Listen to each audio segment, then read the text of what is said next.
This webinar will provide detailed instructional guidance for completing the Social Vulnerability Index worksheet, which documents the SVI of a project service area. Projects benefiting an area with an SVI score of 0.6 or higher will receive additional points in the scoring process for the Resilient Communities program. Projects that meet this criterion must have it documented within this worksheet to receive points. If a project does not meet the criterion, applicants need not submit this worksheet with its application.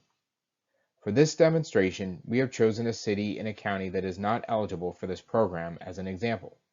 The demonstration project is a flood retention system proposed for Lanning Square in the city of Camden. You will first determine the service area of the project using HUD guidelines, and then document the SVI score for each census tract associated wholly or partially with the service area. The average of the SVI scores across all census tracts that the project benefits is calculated to determine the overall SVI score for the project. Applicants may want to review HUD guidance on how to define a service area. A link within the worksheet directs users to this guidance on the HUD website.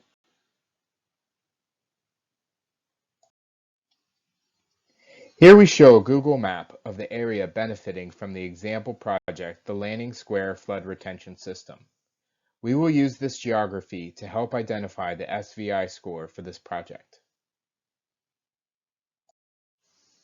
Use the link in the worksheet to open the Centers for Disease Control SVI mapping application in your browser.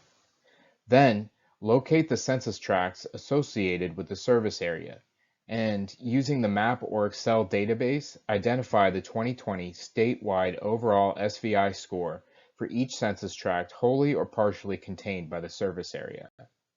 The next two slides will walk us through exactly how to do that.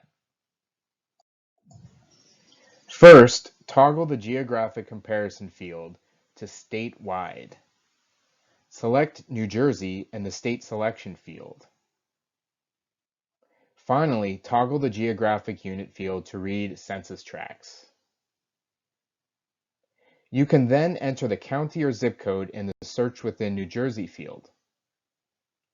Hover over the map to identify and select the correct census tracts.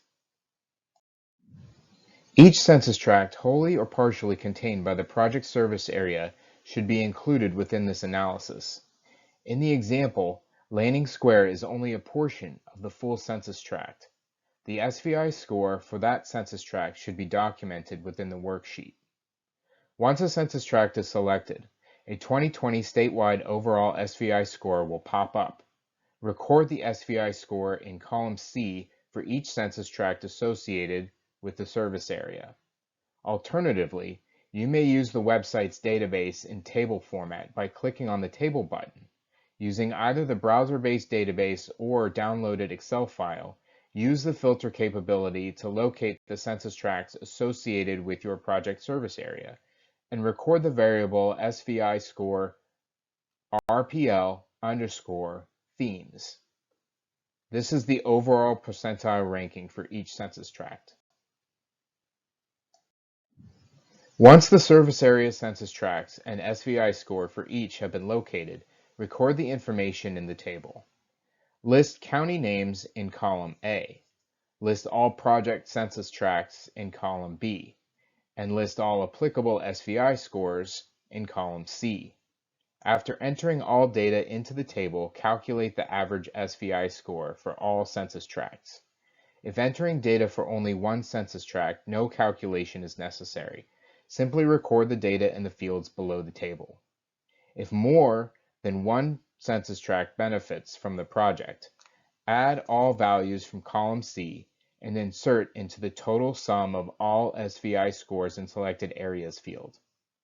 Count the number of census tracts identified in column B and insert the total into the total census tracts identified field. Finally, take the value of total sum of all SVI scores in selected areas and divide by the value of total census tracts identified. That's the average. Insert that value into the average project SVI score field.